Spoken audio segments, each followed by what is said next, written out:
Hello and welcome guys, मैं विशाल प्रसाद आप लोग का स्वागत करता हूँ मेरे यूट्यूब चैनल में। तो आज हम लोग सुनेंगे हॉरर स्टोरी जिसका नाम है ब्रह्म राक्षस की कहानी।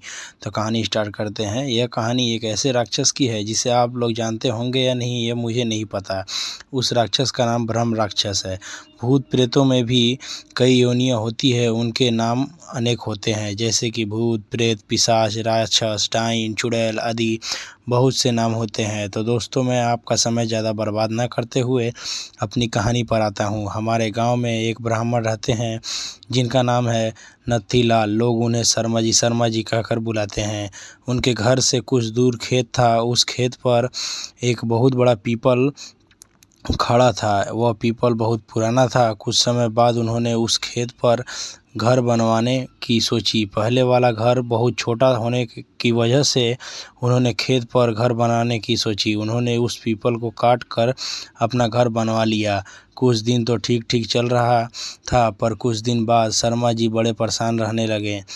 कभी वो पूजा करते थे, कभी नहीं। तो उनकी बीवी ने उनके बदले स्वभाव को देख उनसे पूछा कि तुम पूजा भी नहीं करते, आजकल बदले बदले से रहते हो, कभी बच्चों को डांटते रहते हो, तुम्हें हुआ क्या है? पंडित जी ने चेहरे पर मुस्कान आई और वह कहने लगे, मेरे घर को तोड़कर अपना घर तो बना लिया है और इसे क्या पूजा करने की कह रही हो? सब कुछ मैं ही हूँ, मैं ही भगवान हूँ, इसे पूजा करने की कोई ज़रूरत नहीं है। वो काफ़ी दांत मिसते हुए बोल रहे थे। कभी बड़े प्यार से बोलते, कभी आंख लाल तो कभी सही हो जाते थे।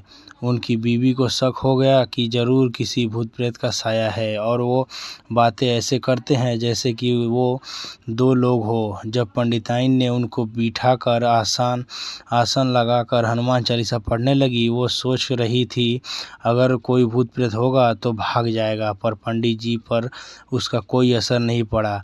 वह एक टक लगाए देखे जा रहे थे। उसने काफ़ी मंत्र पढ़े, गायत्री मंत्र। तभी पंडित जी की आंखें लाल हुई और कहने लगे, मैं किसी से नहीं डरने वाला, और तू क्या समझ रही है, मैं इसे ऐसे ही नहीं छोड़ने वाला। तब तक उसका छोटा बच्चा वहां आ गया। मम्मी पंडित जी ने उसे ऐसे जोर से पकड़ के खींचा और ऐसा लग रहा था कि उसके सिर को कच्चा ही चबा जाएगा। पंडिताइन ने कहा, बच्चों को छोड़ दो, इसने क्या तुम्हारा बिगाड़ा है, उसे छोड़ दो।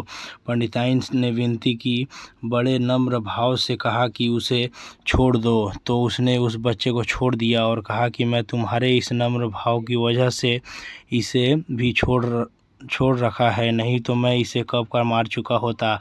उसने फिर कुछ, तुम कौन हो और मेरे पति को तुमने क्यों बस में कर रखा है? आप हमसे क्या चाहते हो? आप हो कौन? तब उसने कहा, अगर अपना भला चाहते हो तो पीपल के पेड़ लगाओ, जितने भी हो सके पेड़ लगाओ, फिर मैं बताऊंगा कि मैं कौन हूँ और फिर मैं चला जाऊंगा।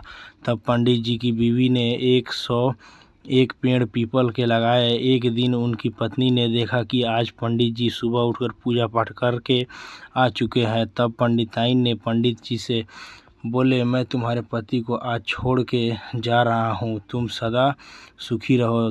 तुम्हारे आचार विचार बहुत अच्छे हैं और ब्रह्म राक्षस हूँ, मैं ब्रह्म राक्षस हूँ, वैसे मैं किसी को नहीं छोड़ता और ना ही किसी से डरता हूँ। मैं ब्रह्म राक्षस हूँ, ब्रह्म राक्षस। हाँ हाँ हाँ, तुम्हारे पति ने मेरे पीपल को काट दिया था जिस पर मैं हजारों सालों से रह रहा था। मुझे गुस्सा तो आया, पर मैं तुम्हारी अच्छाई के कारण मैंने इन्हें छोड़ कर जा रहा हूँ, तुम्हारे पति को छोड़कर। तब पंडित जी अचानक सही हो गए। तब पंडित जी की बीवी की आंखों में आंसू निकल पड़े। तो दोस्तों, अगर बुरे के साथ अगर तुम अगर अच्छा करोगे तो एक दिन वह भी अच्छा हो जाएगा।